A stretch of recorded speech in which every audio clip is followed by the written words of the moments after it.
그때는 수능 준비로 지쳐있던 고3의 어느 여름날이었습니다.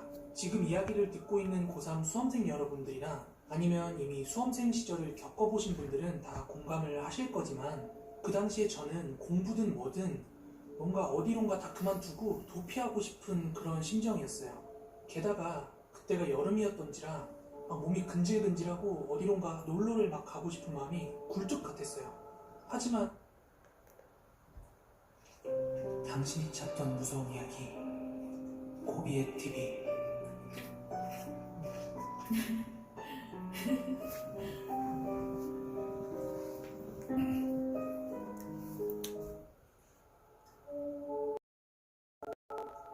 그때는 수능 준비로 지쳐있던 고3의 어느 여름날이었습니다. 지금 이야기를 듣고 있는 고3 수험생 여러분들이나 아니면 이미 수험생 시절을 겪어보신 분들은 다 공감을 하실 거지만, 그 당시에 저는 공부든 뭐든 뭔가 어디론가 다 그만두고 도피하고 싶은 그런 심정이었어요. 게다가 그때가 여름이었던지라 몸이 근질근질하고 어디론가 놀러를 막 가고 싶은 마음이 굴뚝 같았어요. 하지만 수능시험을 준비하고 있는 고3 학생이 뭔가 멀리까지 피서를 간다는 것 자체가 명분이 제대로 서질 않더라고요. 게다가 당시 고등학생이 돈이 어디 있었겠어요.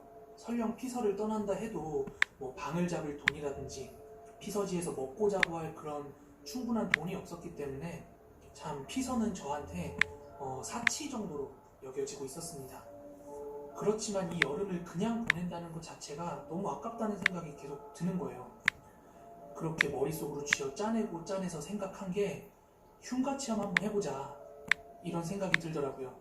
그래서 당시에 굉장히 친했던 단짝 친구 2명이랑 동네 뒷산에 있는 흉가를 놀러 가보기로 합니다. 앞서 이야기한 뒷산은 어느 동네에나 있을 법한 그런 평범한 뒷산이었어요. 하지만 거기에 있는 흉가 때문인지 그 주변 분위기가 굉장히 음침해서 동네 사람들도 쉬쉬하는 그런 흉가였어요. 그래서 그 동네 살던 사람들은 해가 어둑어둑해지면 그 주변은 굳이 지나다니지 않는 그런 곳이었습니다.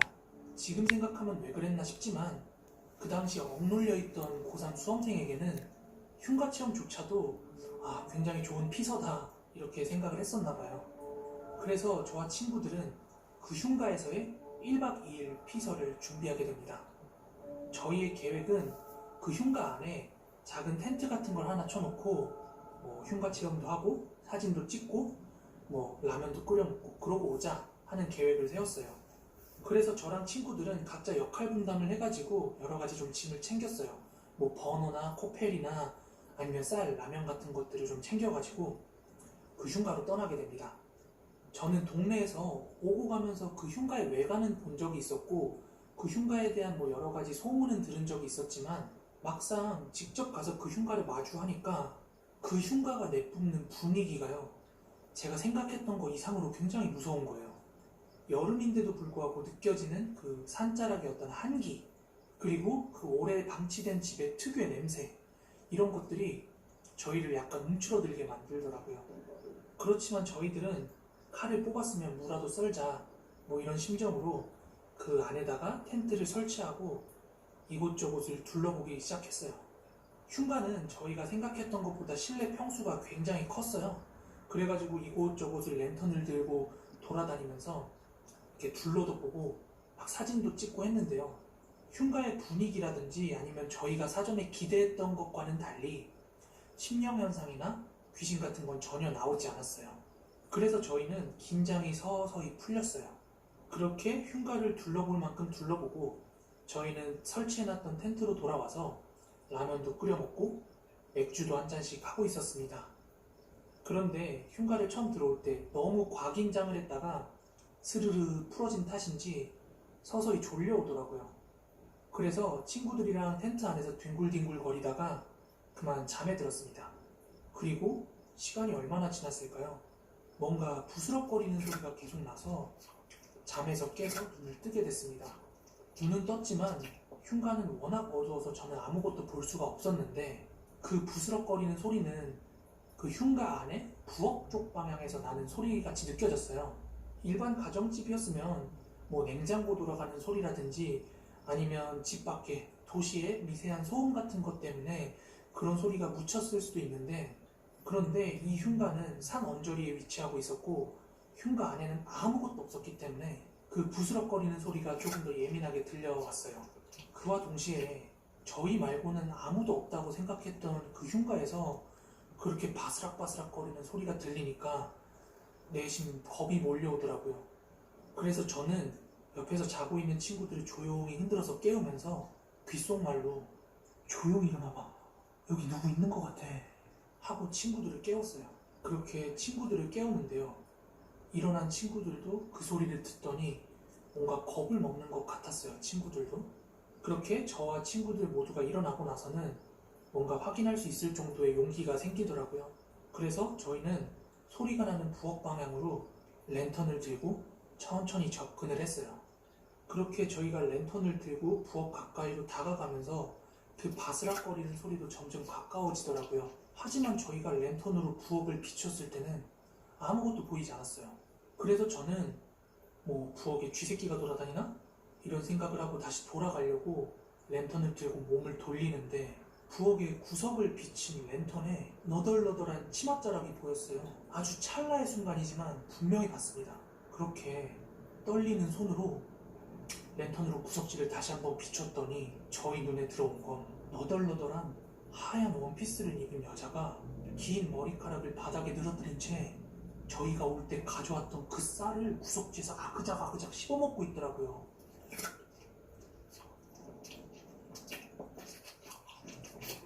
그 순간 저희가 너무 놀래가지고 욕이 섞인 비명을 딱 하고 질렀어요.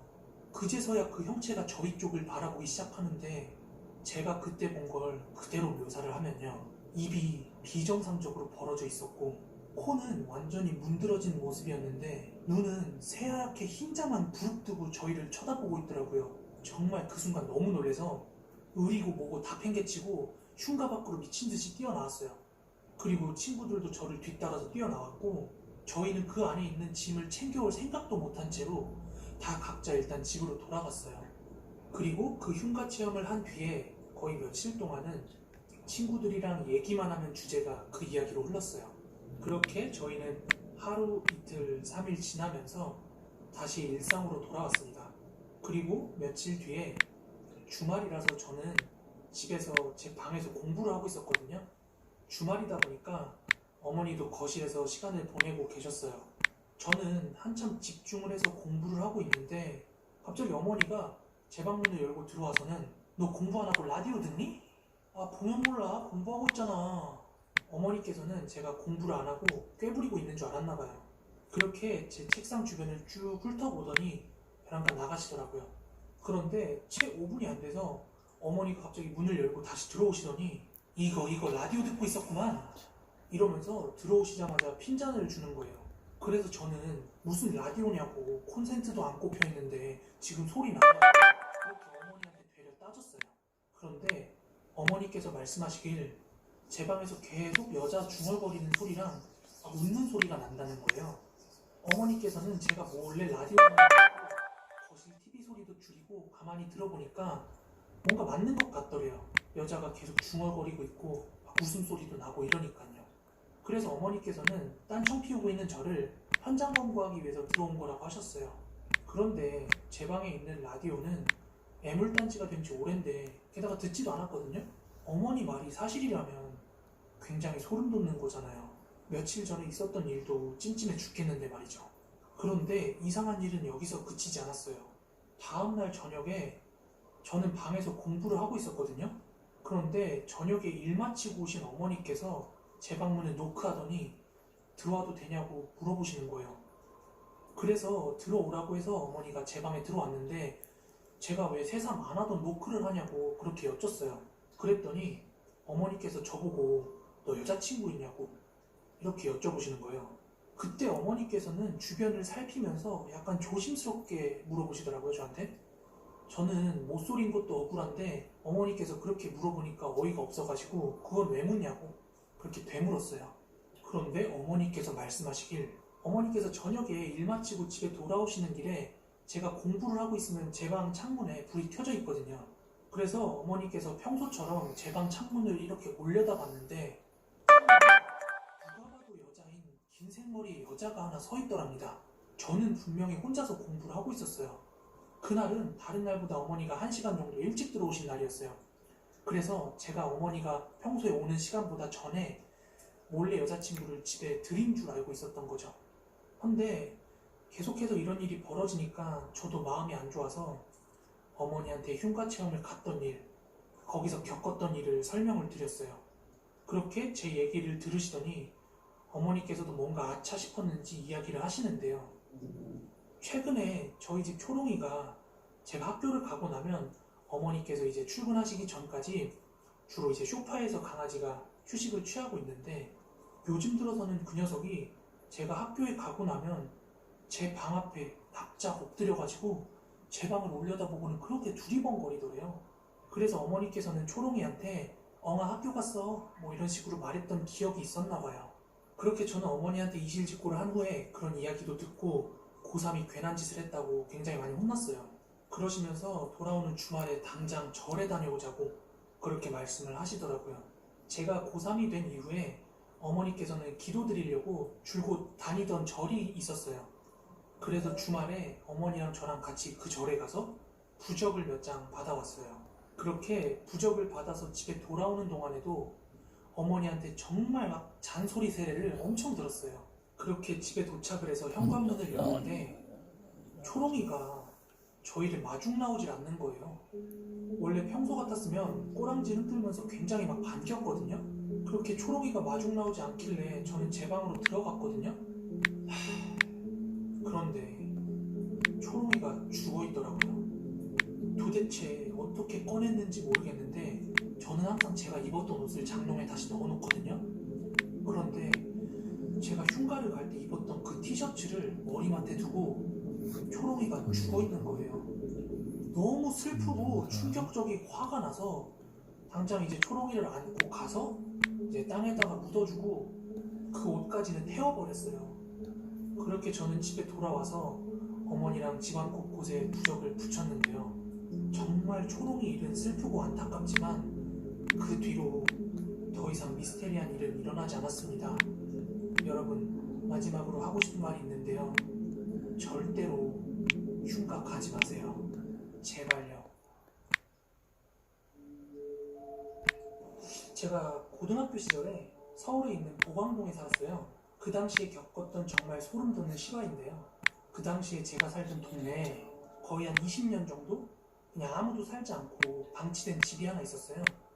그런데 원래 그 집 주인이 엄청 잘 살았는지는 모르겠는데 하여간 그 집 규모가 굉장히 컸어요. 그런데 당초에 제가 거기 사는 동안 누가 거기 집에 왕래하는 것도 없고 그냥 버려진 채로 오랫동안 방치가 되어 있으니까 문득 호기심이 생긴 거예요. 뭔가 폐간에 흉간에 이런 소문도 있으니까 그 안에는 뭐가 있을까 이런 궁금증이 문득 생기더라고요.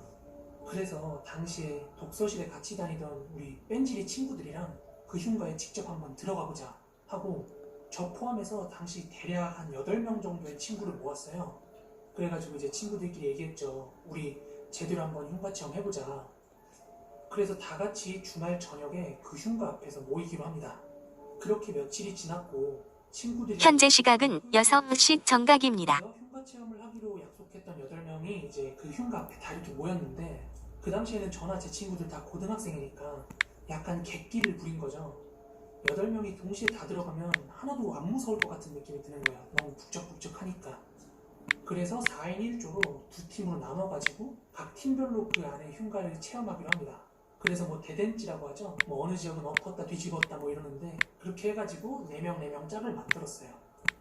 그렇게 친구들끼리 흉가 안으로 진입을 시도합니다. 그런데 이상한 일은 흉가에 들어가면서부터 바로 시작이 됩니다. 먼저 들어가기로 한 선발대가 그 흉가에 진입을 하려고 문을 열려고 하는데 문이 진짜 꿈쩍을 안 하는 거예요. 그 문을 누가 억지로 안 열리게 하려고 잡고 있는 건지 뭔지 모르겠는데 문이 안 열리는 거예요. 그래서 그 8명 중에서 힘께나 쓴다는 친구들끼리 이제 뭉쳐가지고 그 문을 동시에 막 이렇게 밀었거든요. 그런데 정말 문이 꿈쩍을 안 합니다. 그런데 그때 저희 친구들 중에서 태연이라는 친구가 하나 있었어요. 그런데 이제 그 친구가 에이씨 오늘 문 잠겨가지고 완전 공쳤네 이렇게 투덜거리면서 문을 한 대 뻥 찼거든요. 그런데 희한하게 그 8명이서 힘겹게 문을 밀 때는 열리지도 않던 문이 태연이란 친구가 문을 살짝 발로 찼는데 갑자기 왈칵하고 그 문이 열리는 거예요. 그 순간 친구들이 다 같이 놀란 거예요. 문이 갑자기 열린 것도 놀랄만한 상황이고 문이 열리면서 벽을 쾅 치니까 그 소리가 얼마나 깜짝 놀랐겠어요. 그때 그 순간 너무 놀래가지고 친구 4명 정도가 자기는 못 들어가겠다고 하면서 이제 돌아갔어요. 그 친구들이. 그래서 한번 끝까지 들어가 보자 하고 남은 친구는 저 포함해서 4명 있었어요. 그 태연이란 친구도 포함을 해서요. 아유, 저 겁쟁이 새끼들 봐라. 야, 우리끼리라도 가자. 이렇게 좀 객기를 부리면서 이제 머뭇거리는 친구들이 들고 같이 조심스럽게 흉가로 들어갔습니다. 사실 저도 속으로 되게 무서웠거든요. 근데 굳이 날 잡아갖고 여기까지 왔는데 되돌아가기가 싫어가지고 일단 칼 꺼냈으면 무라도 썰자 이러는 마음으로 들어갔어요. 여러분 전원주택 같은 거 구조 아시죠? 대문 있고 앞에 마당 있고 이렇게 메인 집이 있잖아요. 그 집도 그런 구조였긴 했는데 대문을 들어갔더니 진짜 엄청 넓은 거예요. 그 집이 굉장히 넓었어요. 심지어 그 집안 마당에 수영장까지 딸려 있었거든요. 그래서 친구들이랑 그 메인 흉가에 들어가기 전에 수영장에서 다 같이 이제 남자답게 오줌이나 한번 싸고 가자 그렇게 얘기를 했고 다 같이 이제 일렬로 서가지고 풀장 앞에서 지퍼를 내리고 오줌을 싸기 시작하는데요. 이유는 모르겠는데 갑자기 소변을 보다 말고 친구 2명이 미친 듯이 문 밖으로 갑자기 도망 나가는 거예요. 와, 완전 그때 심장 떨어질 뻔했던 게 갑자기 오줌 싸다 말고 애들이 무슨 실성한 듯이 갑자기 문 밖으로 달려나가니까 애들이 뭘 봤는지 뭘 느꼈는지 설명도 안 한 채로 그렇게 달려나가니까 저도 얼마나 놀랬겠어요. 놀래가지고 손에 소변까지 다 묻고 그렇게 결국에는 그 태연이란 친구랑 저 둘만 남았거든요. 아씨 놀래라 야. 그나저나 우린 어떡하냐. 어떡하긴 뭘 어떡해. 일단 들어가야지 뭐. 그렇게 이제 마당을 가로질러서 흉가 메인 건물 앞으로 진입을 합니다. 그렇게 둘이서 메인 흉가의 문을 열고 안쪽을 들여다보려고 한 걸음 한 걸음 제 발걸음을 옮기기 시작했어요. 그런데 이상하게 그 순간부터 제 목덜미 쪽 있죠. 목덜미가 미친 듯이 막 그 뻐근한 느낌이 확 몰려오는 거예요. 그런데 그 순간 바람이 엄청나게 강하게 불더니 대문이 쾅 하고 닫혀버리는 거예요. 정말 그때를 되돌려보면 농담이 아니라 저도 모르게 계산할 것도 없이 본능적으로 그냥 문 열고 뛰쳐나왔어요. 밖으로. 그런데 다시 한번 문이 쾅 닫혔어요. 그러니까 그 흉가 안에는 지금 이제 제 친구 태연이만 남아있던 상황이었거든요. 그런데 저도 너무 놀래가지고 당장이라도 집으로 뛰쳐가고 싶었거든요. 그런데 남아있는 친구들이 좀 있었다면 저 먼저 간다고 하고 왔을 수도 있겠는데 이제 태연이랑 저밖에 없잖아요. 너무 속으로 많이 쫄렸지만 그 문 앞에서 태연이를 기다렸어요. 태연이도 뭔가 지가 겁이 났으면 나왔을 텐데 안 나오고 있으니까 뭔가 혼자 안에를 둘러보고 있나 싶어서 밖에서 그냥 두고 보면서 기다렸어요. 그런데 10분, 20분, 30분 태연이가 나올 생각을 안 하는 거예요.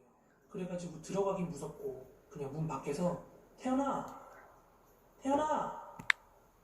하고 불렀는데도 안에서 반응이나 대답도 없는 거예요. 그래서 안 좋은 일이 생겼나 싶어서 들어가야 되나 말아야 되나 막 고민을 하고 있을 찰나에 문이 끼 하고 열리더라고요.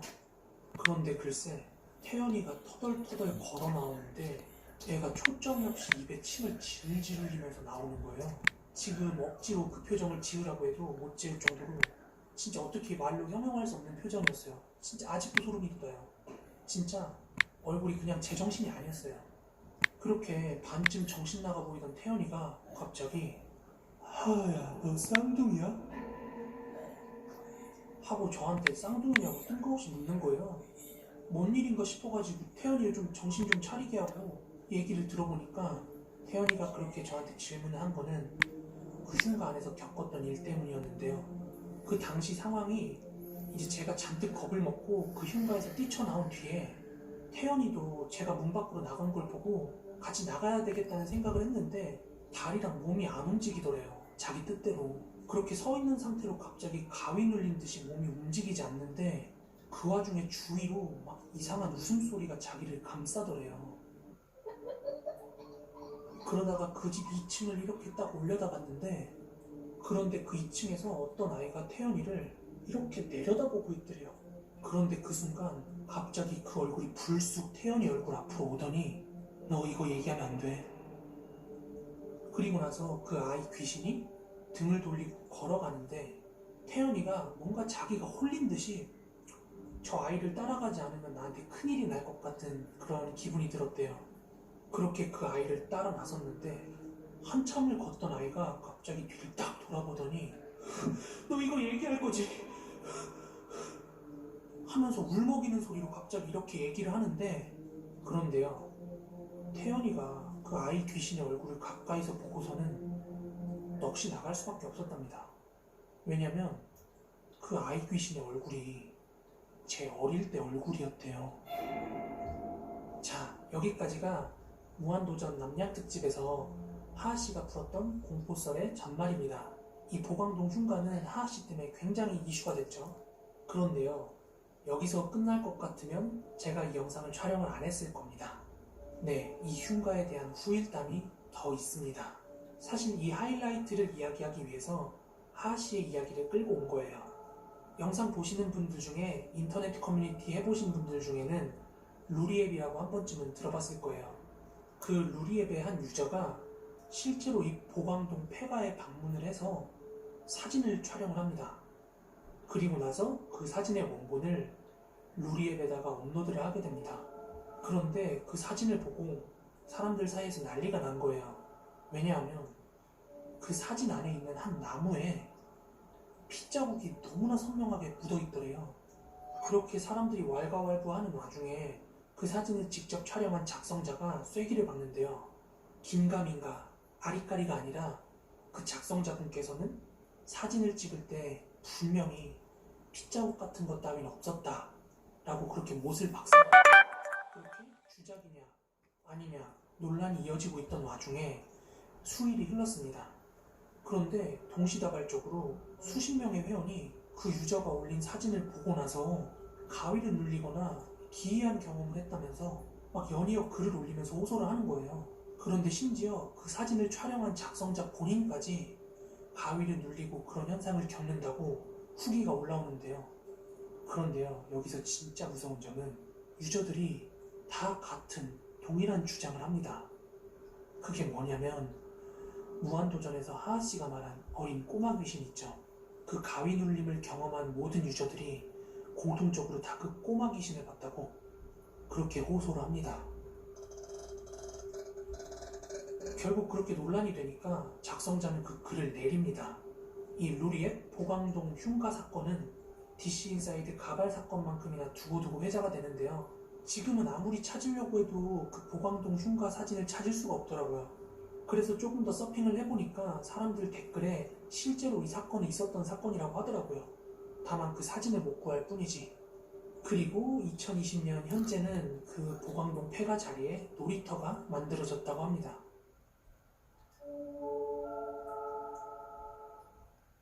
제가 중학교 다닐 때 굉장히 친한 단짝 친구가 하나 있었어요. 성호라는 친구인데 그냥 컴퓨터 게임 좋아하고 만화 좋아하고 그런 평범한 친구였습니다. 성호가 저희 학교로 전학 온 게 제가 중학교 1학년 학기 말이었거든요. 걔가 전학을 막 왔을 때는 다른 반이라서 걔가 있었는지 없었는지도 모르다가 2학년 때 같은 반이 되면서 굉장히 친해졌습니다. 성호랑 굉장히 많이 친했기 때문에 그 친구 집도 자주 놀러가고 했었거든요. 아무쪼록 그 당시에 성호도 저도 둘 다 학원을 다니고 있지 않았기 때문에 그래서 학교가 끝나면 하루는 성호네 집, 하루는 우리 집 이렇게 왔다 갔다 하면서 컴퓨터 게임을 하곤 했어요. 제가 중학교 때 바람의 나라라는 게임이 굉장히 유행을 했었어요. 그런데 제가 중학교 때 기억하기로 저희 집이 한 15평 정도 됐어요. 15평 되는 집에서 네 가족이 함께 살았는데 성훈의 집은 지금 생각해보면 3, 40평은 좋게 될 만한 그런 넓은 집에 살고 있었거든요. 또 하여간 집에 먹을 것도 엄청 많고 성호가 누나가 하나 있었거든요. 또 누나가 이뻤어요. 그러다 보니까 성훈의 집에서 노는 횟수가 점점 더 많아지더라고요. 하루는 성훈의 집에서 다른 날과 다를 것 없이 이제 컴퓨터 앞에서 같이 게임을 하고 있었어요. 그런데 게임을 하다 말고 갑자기 성호가 이러는 거예요. 야, 무서운 얘기 해줄까? 어? 무슨 얘기? 우리 집 귀신 나온다? 헐, 무슨 소리야. 이거 뻥 아니야. 자다가 새벽에 눈 뜨면 아주 잠깐이긴 한데 저기 천장 구석지 있지? 저기서 웬 여자가 내려다보고 있는다니까? 구라칠 질렉사. 아니라고. 그리고 내가 잘못 본 것도 아니라니까? 그렇게 성우가 이야기를 이어나갔는데요. 내용은 이러합니다. 작년 말, 그러니까 성우가 막 전학을 왔을 때죠. 성우네 가족이 그 집으로 이사를 온 다음부터 성우가 밤에 잠이 들어서 아침까지 쭉 자는 날은 괜찮은데 새벽에 자다가 눈을 뜨면은 꼭 그 천장 위에서 웬 여자가 자기를 내려다보고 있더래요. 그런데 처음 한두 번은 뭐 잘못 본 거겠지, 아니면 꿈이 너무 생생해서 뭐 요 정도로 생각을 했다고 합니다. 그런데 2번이 3번이 되고 3번이 4번, 5번이 되니까 성우도 이제 무서워진 거예요. 그래서 성우가 자기가 본 걸 누나한테 이야기를 했대요. 그런데 누나가 저희보다 3살이 많았거든요. 그러니까 누나가 직접 본 것도 아니고 쉽게 믿지를 않더래요. 그래서 성우가 자기가 본 게 사실이라고 증명을 하고 싶어가지고 누나한테 부탁을 해가지고 한 2, 3일 정도만 방을 바꿔서 자보자 이렇게 얘기를 했대요. 그렇게 방을 바꿔서 잤는데 하루는 누나가 아주 개운하게 자고 나와서는 야, 이 새가슴아, 뻥치고 있어. 있긴 뭐가 있냐? 아주 개운하게 잘 잤다. 이렇게 면박 주듯이 너무 태연하게 이야기를 하더래요. 그리고 그 다음날도 아무 일도 일어나지 않았대요. 그래서 누나가 다시 방을 바꿔서 자자고 했는데 성우가 딱 하루만, 오늘 마지막 딱 하루만 이렇게 간곡하게 부탁을 해서 마지막 3일째 날이 되었습니다. 그런데요, 이 3일째 일이 터집니다. 이제 누나는 성우 방에서 자고 성우가 누나 방에서 자고 있었는데요. 새벽에 자고 있는데 갑자기 문 밖으로 캬 하면서 절규하듯이 비명소리가 들리더래요. 너무 놀래가지고 성우가 일어나가지고 호다닥 거실로 나갔는데 이제 부모님들까지 놀래가지고 깨서 다들 거실로 나온 거죠. 그렇게 가족들이 다 거실로 모였고 누나는 막 펑펑 울고 있더래요. 그런데 누나가 왜 그렇게 펑펑 울면서 막 비명을 질렀냐면 누나가 동생 말대로 자다가 잠결에 이제 눈을 뜨게 됐대요. 그런데 천장 구석지에서 이상한 여자가 자기를 내려다보더래요. 그때 누나는 아, 이게 동생이 말한 그 귀신이구나 이렇게 생각을 하고 침대에서 몸을 일으키려고 하는 순간 가위에 눌린 거예요. 갑자기 몸이 안 움직이더랍니다. 그런데 그렇게 가위를 눌린 순간 갑자기 구석지에 있던 여자가 동생 어딨어, 동생 어딨어, 동생 어딨어, 동생 어딨어, 동생 어딨어, 동생 어딨어 이러면서 동생 어딨어, 동생 어딨어, 동생 어딨어 막 이러더래요. 누나가 너무 무서웠는데 가위에 눌려가지고 아무것도 할 수가 없는 거예요. 그런데 더 무서운 건 가위가 풀릴 때까지 계속 그랬다는 겁니다. 그렇게 가위가 풀리고 나서야 너무 놀래가지고 비명을 지르면서 거실로 뛰쳐나와서 막 펑펑 울었던 거예요. 그런데요, 인생을 40년, 50년 살아오면서 귀신 한 번 안 본 어른들이 그걸 믿겠어요? 물론 달래는 주겠죠. 아들, 딸이 뭘 봤다는데. 그렇게 가족들이 누나를 달래고 누나는 안방에서 어머니랑 자고 아버지가 성우방에 가서 주무셨다고 합니다. 여기까지가 성우가 귀신을 봤다고 하면서 가족에게 있었던 얘기를 해준 거고요. 그렇게 몇 개월이 지나도록 성우는 적응을 하면서 삽니다. 왜냐하면 딱히 귀신이 해코지를 하진 않았거든요. 그래서 제가 성우 만나면 종종 물어봤어요. 야, 요즘도 귀신 나오냐? 이렇게 물어보면 가끔 자다 깨면 봐. 그냥 뭐 요 정도로 반응을 하고 마는 수준이었습니다. 그렇게 어느 정도 시간이 흐른 뒤에 결정적인 사건이 하나 발생을 합니다. 하루는 성우 아버지께서 새벽에 자다 깨셔가지고 부엌에서 물을 마시고 계셨대요.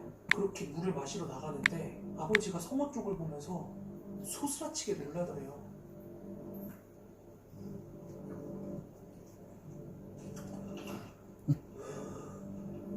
그리고는 아버지께서 성우한테 안방 가서 엄마랑 자라 그러고 아버지께서 성우방에 들어가서 주무시겠다고 하셨대요.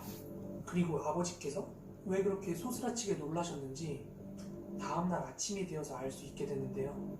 성우가 마침 물을 마시려고 문을 열고 나오는 찰나에 이제 아버지께서는 물을 마시다가 문 열리는 소리가 나서 성우 쪽을 봤겠죠. 그런데 문을 나오려는 성우 뒤편으로 웬 여자가 고개를 빼꼼 내밀고 아버지를 쳐다보더랍니다. 부모님께서는 종교 같은 것도 없으시고 평소에 그런 거 믿지 않는 강심장이라고 그렇게 자부를 했었는데 막상 아버지께서 직접 두 눈으로 확인을 하니까 소스라치게 놀랄 수밖에 없었던 거죠. 더군다나 아비된 입장에서 아들 방에서 그런 게 보였는데 어떻게 아들한테 그 방에 다시 들어가서 자라고 하겠어요. 그러니까 아버지께서 그 방에서 주무신다고 하신 거고요. 그런데 아버지께서 성우의 방에서 주무신 그날 있잖아요. 아버지께서도 천장에서 그 여자의 형체를 보셨나봐요. 그래서 한동안은 성호방에 있는 컴퓨터 책상이랑 컴퓨터를 거실로 옮겨놓고 한동안 아버지가 성호방에서 생활하십니다. 그러다가 아버지께서 이건 아니다 싶으셨는지 이사를 결심하십니다. 그도 그럴 것이 아들, 딸들의 일방적인 주장이었다면 부모님들께서도 그렇게 서두르지 않았을 수도 있어요. 그런데 한참 공부를 해야 될 나이에 자녀들이 있는데 게다가 아버지께서도 직접 보고 나니까 계속 그 집에서 살 수는 없다고 판단을 하신 거죠. 그래서 굉장히 이사를 서두르는데요. 다행히도 앞에서 잠깐 말씀드린 대로 성훈의 집이 좀 잘 사는 편이었어요. 그래서 다른 집을 구해서 이사함과 동시에 그 집을 부동산에 매물로 내놓습니다. 그렇게 성훈의 가족은 그 귀신이 나오는 집을 무사히 탈출을 합니다. 그렇게 성훈의 가족은 이사한 새 집에서 생활을 시작했고요. 머지않아서 그 옛집도 매매가 돼서 팔려나갔다고 합니다. 그렇게 다시금 평범한 일상을 되찾고 한 1년 정도 시간이 지났다고 합니다. 그러니까 그때가 저랑 성호가 막 고등학교 입학할 무렵이었어요. 하루는 그 이전 집을 매입한 그 집주인에게서 성훈의 부모님에게로 연락이 왔대요. 그런데 그 내용이 굉장히 충격적입니다. 새로 이사온 집주인이 그 기존의 성호방 있죠. 그 방을 옷방으로 사용을 했었다고 합니다. 그러다가 그 집주인 친척 하나가 서울에서 잠깐 생활을 해야 될 일이 생겨서 그 옷방을 내어주려고 짐 같은 거 다 빼고 새로 도배를 하려고 했대요.